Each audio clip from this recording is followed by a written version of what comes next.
Okay, for our final cosy conversation of the morning, I'd like to talk about austerity. No, it's not my fault. It's not my fault. Please, be reasonable. No, I'm sorry. After The Guardian reports today that our Chancellor Rachel Reeves is going to, quote, use the spectre of Liz Truss's economy-crashing budget of 2022 to persuade Labour MPs to accept the steepest departmental cuts since the era of austerity dawned back in 2010. The Chancellor will tell her party she has decided to cut public spending rather than increase borrowing because of the risk of a similar fallout to that which followed Truss's decision to push for a wildly liberated economy supported by huge unfunded tax cuts. The rise in borrowing costs that followed hurt the poor more than the rich, Reeves will argue, in an attempt to rebut growing criticism that Labour has abandoned poorer people by cutting welfare, slashing £5 billion from the disability benefits bill alone, while simultaneously allowing the super rich to escape any further taxes at all. Now, during Wednesday's spring statement, the Chancellor's apparently, I just can't believe this, the Chancellor is going to announce plans to cut public spending by several £billions to try to meet her self-imposed fiscal rules, which have been put at risk by stagnant growth and high government borrowing costs. Cutting our way to growth. It's a subject with an air of familiarity about it. Aside from Rachel Reeves and presumably some Labour frontbenchers, is there anyone in the country, anyone listening now, who has the appetite for more austerity? Call now if that's you. 0345 6060 973 the number. Don't worry about the cost. I mean, why would you? We'll call you straight back. I have been looking over, I do my research, as you know. I've been looking back over what leading economists have said about austerity over the last decade and a half. We'll start with the IMF, historically the world's biggest cheerleader for austerity. They had subsequently admitted the very idea was based, quotes, on a false prospectus. These policies do more harm than good. Economist Simon Wren-Lewis from Oxford University said the issue was not whether attempts to reduce the deficit had damaged the economy, but how much GDP has been lost as a result. Amartya Sen said that while austerity deepened Europe's economic problems, it did not help in the aimed objective of reducing the ratio of debt to GDP to any significant extent. Economist John Quiggin called austerity zombie economics, ideas that are constantly discredited but insist on shambling back to life and lurching their way through our public discourse. I think I'd quite like John Quiggin if I ever met him.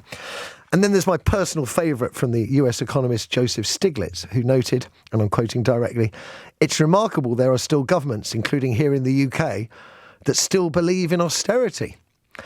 The Guardian reports that Reeves' thirst for austerity will not go unchallenged, thank heavens for that, by cabinet colleagues including Ed Miliband, Angela Rayner and Justice Secretary Shabana Mahmood, several ministers pointing to Germany, which has decided to loosen its fiscal rules so it can spend more on defence. But perhaps the fiercest critic of more austerity is this guy. Don't make the mistake we made in 2010 after the financial crash, which was to think that the way through this is to go for austerity and really severe cuts to public services. That was a complete mistake, in my view. It stripped away our public services, stripped away our local authorities and what they could do, increased inequality massively. And I was running a public service when I was Director of Public Prosecutions, taking massive cuts. Wrong approach. And I think not only did that create a lot of inequality, and make inequality a lot worse for people, it also didn't allow the economy to recover. And it put us in a bad position to start this pandemic. So the answer to the question is, I think you've got to build and turbocharge your economy rather than cut with austerity out of this. And there's a lot of thinking now that the old argument that you need to just balance the book as quickly as possible just isn't right anymore. But for heaven's sake, let's invest things, let's turbocharge the economy, and not make the mistake of the last 10 years, because I think it was a huge, huge mistake. I know what you're thinking. Wasn't that the voice of Keir Starmer, who's currently our Prime Minister? Did he not just make an absolutely brilliant demolition job of austerity as a political tool? And yet, 4 years on from those words, he's championing it all over again. Elliot and I have been having a wry chuckle about this throughout the morning, but I mean, can anybody listening today reconcile that? Does he not look like the biggest hypocrite of all time?